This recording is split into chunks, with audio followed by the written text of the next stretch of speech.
ఆర్మూర్ మండలంలోని అంకాపూర్ వద్ద కారు ఢీకొన్న ఘటనలో పెళ్లి చేసుకుని ఇంటికి వెళ్తున్న కొత్త జంటకు వారి బంధువులకు తీవ్ర గాయాలయ్యాయి. 10వ తరగతి సప్లిమెంటరీ పరీక్ష ఫలితాలు నేడు మధ్యాహ్నం 3 గంటలకు విడుదల చేస్తామని ఎస్ఎస్సీ బోర్డు అధికారులు వెల్లడించారు. 3-వీలర్ డ్రైవింగ్ లైసెన్స్ కోసం ఎదురు చూస్తున్న వేలాది మంది ఆటో డ్రైవర్లు ఇబ్బందులు ఎదుర్కొంటున్నారు. సారథి వాహన్ పోర్టళ్లలో LMV 3W లైసెన్స్ ఆప్షన్ లేదని, లైట్ మోటార్ వెహికల్ కేటగిరీ కింద కార్ డ్రైవింగ్ టెస్ట్కు హాజరు కావాల్సి వస్తుందని చెబుతున్నారు.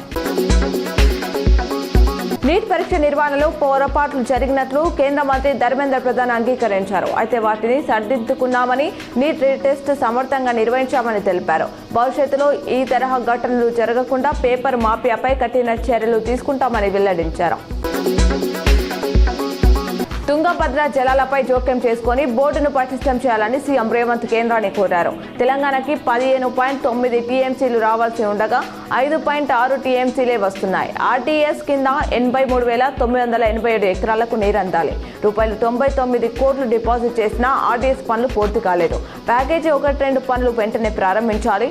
మల్లమ్మగుట్ట సామర్థ్యం పెంచి తుమ్మిళ్ల పనులు వేగవంతం చేయాలి అన్నారు.